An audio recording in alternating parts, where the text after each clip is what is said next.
Bonjour et bienvenue dans ce nouveau numéro de Questions sans détour. Mon invité aujourd'hui, José Toribio, bonjour. Bonjour à vos téléspectateurs. Alors le Parti socialiste guadeloupéen est en ordre de bataille pour les législatives, pour la présidentielle. On va débuter par la première élection, celle qui nous concerne, la présidentielle. Vous soutenez Jean-Luc Mélenchon, c'est un choix du cœur ?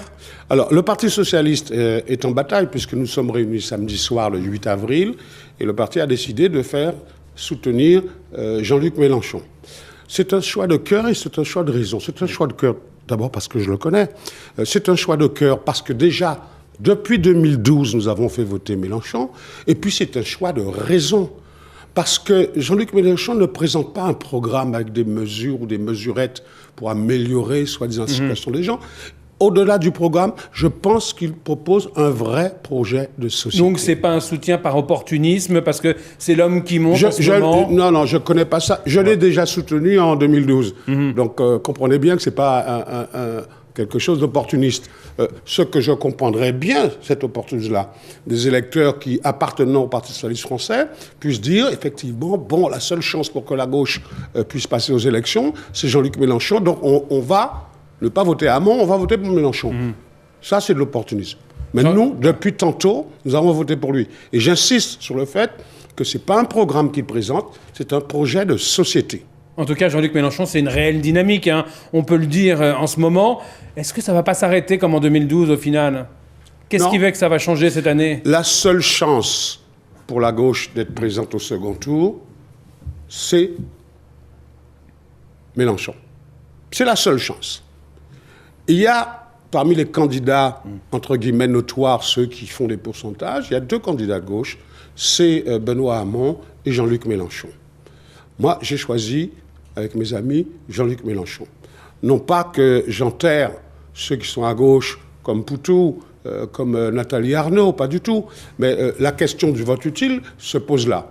Et Poutou, au dernier débat, a fait fureur. Ouais. J'en suis jaloux.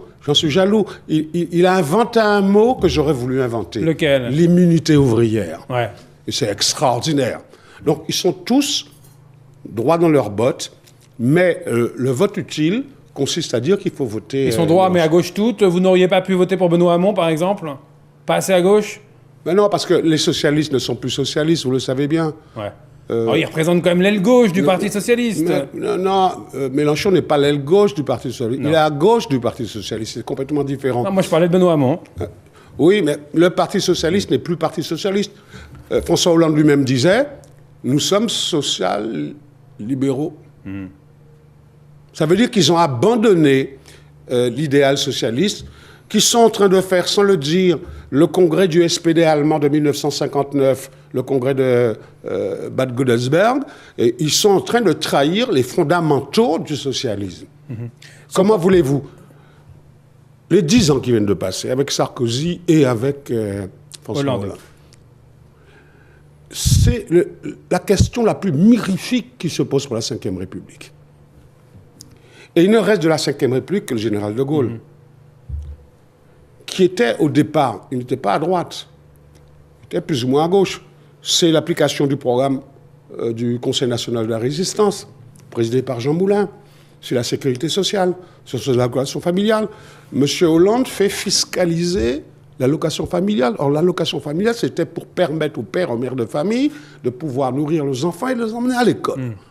Même ça rentre en termes de revenus.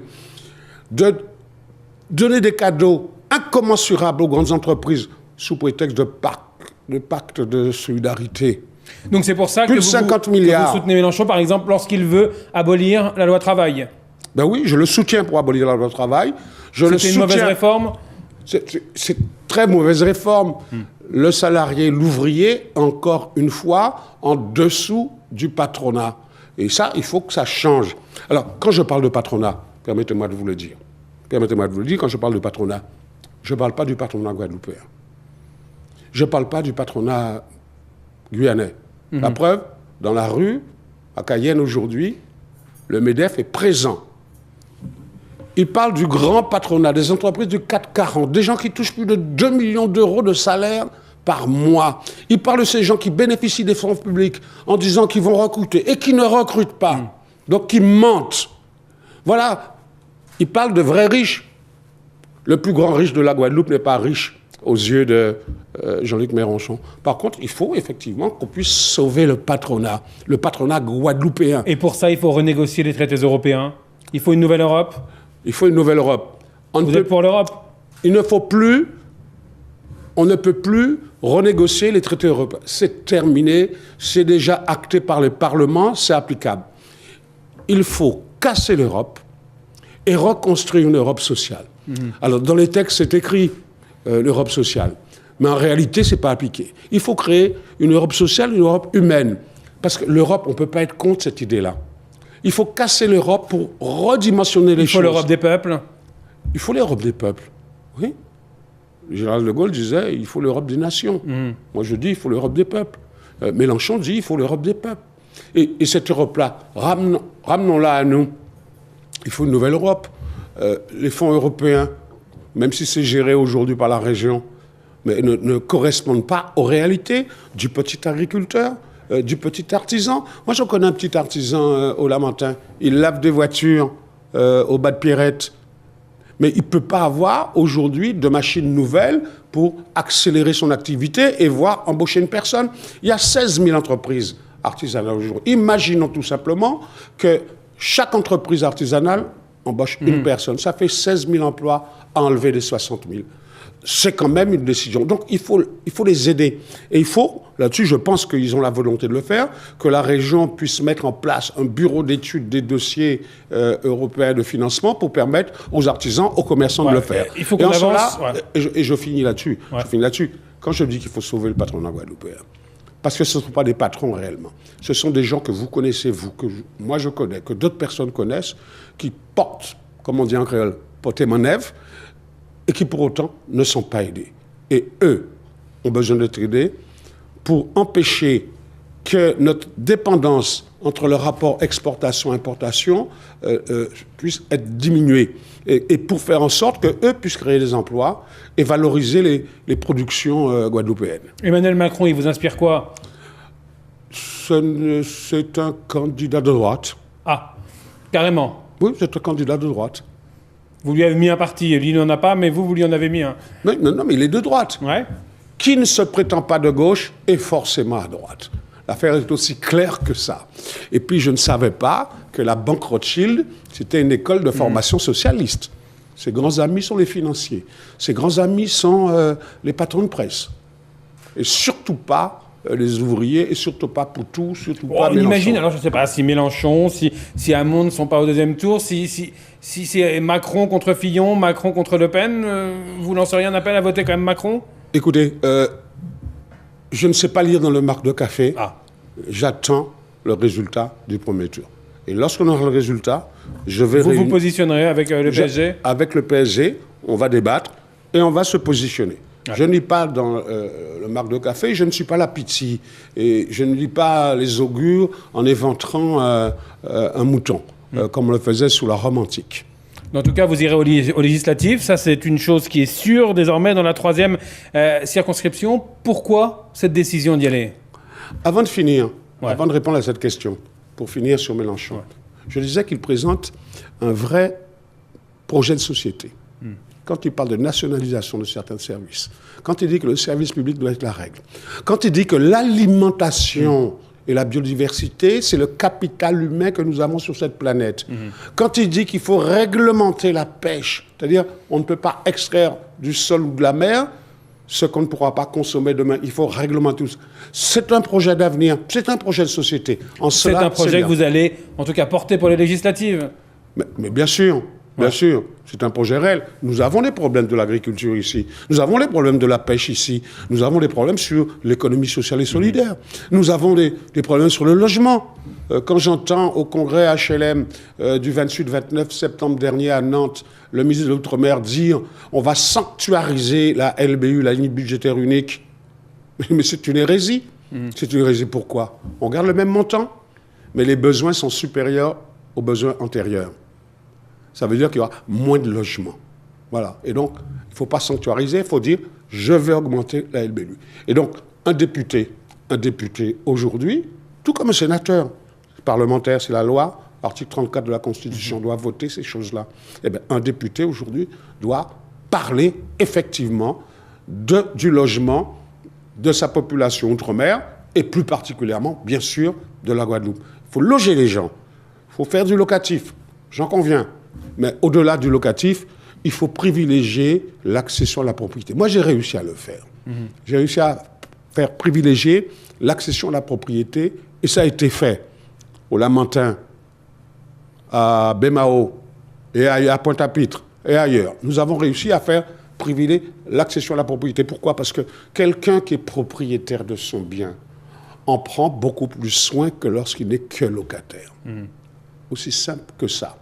Alors cette investiture, enfin cette décision d'aller aux législatives, est-ce que ça veut dire que vous renoncez à briguer la mairie du Lamentin en 2020? La question ne se pose pas comme ça. La question, c'est la loi. Et la loi, nous indique qu'il ne faut pas cumuler le poste de maire, de député et de sénateur. Donc si vous êtes élu, vous ne briguerez pas le poste de maire? C'est la loi sur le cumul des mandats qui s'impose. Ce n'est pas ma volonté, c'est une loi. C'est la loi sur le cumul des mandats. Vous êtes contre? Non, elle ne va pas assez loin. Pour moi, c'est une première loi sur le cumul. Il faut aller plus loin. Parce que la loi n'interdit pas aujourd'hui d'être conseiller général. Hein? Et donc, il faut aller plus loin. Je suis pour la pratique qui veut dire un homme, un mandat. Donc un homme, un mandat. Donc est-ce que vous briguerez la mairie du Lamentin en 2020 si vous êtes élu député? Mais si je suis élu député, je ne pourrais pas. Ouais. Parce que la loi le dit, c'est clair. Ce n'est pas une question de la volonté personnelle de José Toribio et de ses camarades. C'est la loi qui le dit. À ce moment-là, on verra, lorsque les circonstances vont se présenter, on verra quelle attitude politique et quelle pensée politique mettre en œuvre. Alors quel sera votre suppléant ou votre suppléante? Pour le moment, nous sommes en tractation. Avec qui? Avec plusieurs personnes, et vous me permettrez de garder le secret. Un homme, une femme? Vous me permettrez de garder le secret. On le saura quand, là? Avant toute chose, avant de vous le dire à vous, brillant journaliste que vous êtes, merci. Avant de vous le dire, je le dirai à mes camarades d'abord. Ouais. Le PSG enverra d'autres personnes, hein, je crois, dans la 4e circonscription. Dans la 4e, Josette Morvan. Oui. Ouais. Là, c'est pareil, le suppléant, je vais attendre. Vous allez attendre. Ouais. Vous êtes trop pressé en tant que journaliste, il faut savoir attendre. Le temps de la politique n'est pas le temps des informations. Hein, c'est deux rythmes différents. Ce n'est pas la même symphonie. Et donc, il va falloir attendre pour que vous puissiez avoir la 5e symphonie politique qui arrive bientôt. Les deux autres circonscriptions, elles ne vous intéressent pas? En tractation, toujours. En tractation, nous allons voir, j'ai des rendez-vous. Là non plus, vous n'allez pas me dire avec qui? Mais non, parce que les choses ne sont pas bouclées. Je ne vais pas faire des supputations iconoclastes. Hein. Je ne vais pas faire comme les autres, être une pierre pleine de porosité. J'aime bien quand les pierres sont pleines pour pouvoir dire les choses. En attendant, est-ce que vous êtes d'accord avec moi si je vous dis qu'on assiste à un renouvellement de la classe politique avec justement cette loi sur le non-cumul des mandats? Oui, effectivement, la loi sur le cumul des mandats fait que, effectivement, on arrive à un renouvellement. Alors, ce qui est plus important de savoir, c'est un renouvellement des visages, certes, mais c'est un renouvellement des âges. Alors, moi, ce que je dis là-dessus, j'en suis d'accord. Mais je pense aussi qu'une société ne peut pas consister à dire vous partez parce que vous avez tel âge. Je pense qu'il faut marier le dynamisme de la jeunesse et le savoir de ceux qui sont plus âgés. C'est comme ça qu'on construit une société. Je crois que c'est Sacha Guitry qui disait « Ah, si jeunesse savait, ah, si vieillesse pouvait ». Et je crois que c'est ça, dans ce mariage-là, qu'on peut faire des choses qui soient excellentes. Donc ce sera quelqu'un de jeune qui sera avec vous? Je vous ai dit... j'ai essayé. Mais vous n'êtes pas têtu, vous êtes presque borné. Borné peut-être. Non, je vous ai dit que le moment venu, volontiers, vous m'invitez, je vous présenterai la personne, femme ou homme, qui sera suppléant ou suppléante. Ouais, parce que pour le moment, la symphonie est inachevée. Merci à vous, José Toribio. Joli. Très bonne fin de journée sur l'antenne de TV. À très bientôt pour un nouveau rendez-vous.